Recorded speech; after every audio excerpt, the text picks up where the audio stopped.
Get the vehicle you want at The Car Company in Warsaw. You'll find more makes, models, colors, and styles of high-quality pre-owned cars, trucks, vans, and SUVs at half the price of new. And now your new full-line Suzuki dealership for motorcycles, ATVs, and scooters. The Car Company on US 30 East in Warsaw. Lake City TV. Local, dependable, on demand. The early morning storm reportedly claimed the life of a child. Our partner in news, the Times-Union, says a tree fell on a house at Fairlane Mobile Home Park in Winona Lake. We'll have more information on that as soon as it becomes available. Be careful driving around today because of the damage from this morning's storm. A tornado warning was issued just before 1 a.m. and in the 15 minutes that followed, Kosciuszko County was dealt heavy winds, torrential rain, and severe weather, which caused numerous power outages. Local power companies reported that up to 5,500 residents were left in the dark. The storm also left many down trees in its wake, causing some local roadways to become completely impassable. By 2 a.m., the National Weather Service had downgraded the storm to a severe thunderstorm watch, and by 3 a.m., it had canceled the storm completely.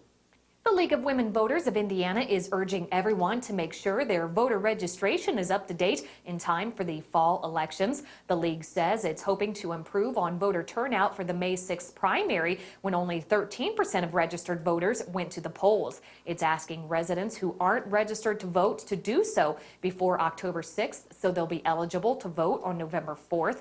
Secretary of State Connie Lawson announced earlier this month that about 727,000 people will receive a second round of voter registration postcards as part of the state's officials' ongoing push to remove potentially inaccurate voter registrations from the rolls. After morning rain showers, we'll be back to sunny weather here in the Warsaw listening area. Look for temperatures to eventually top out in the lower to middle 80s. Overnight hours Tuesday into Wednesday, look for temperatures under partly cloudy skies to drop into the middle 60s. And throughout the daytime on Wednesday, we'll see a slight chance of rain showers, variably cloudy and less humid, highs in the lower to mid 70s. From the Storm Team 16 Weather Lab, I'm meteorologist David Harker. Officials with the Indiana Department of Education have submitted the state's No Child Left Behind waiver application to the U.S. Department of Education. If granted, the waiver will allow greater flexibility for how Hoosier schools use federal education funds. School Superintendent Glenda Ritz says she's proud of what was submitted. A decision is expected on the waiver by the end of this month. And it should be a busy weekend for holiday travel. AAA Hoosier Motor Club says at least 41 million Americans will travel 50 miles or more for Independence Day. That's up about 2% from 2013. 80% will travel by car. As more people hit the roads, that pushes the chances of collisions higher. The National Safety Council estimates as many as 385 people will die on the nation's highways. About half can be prevented by wearing seatbelts.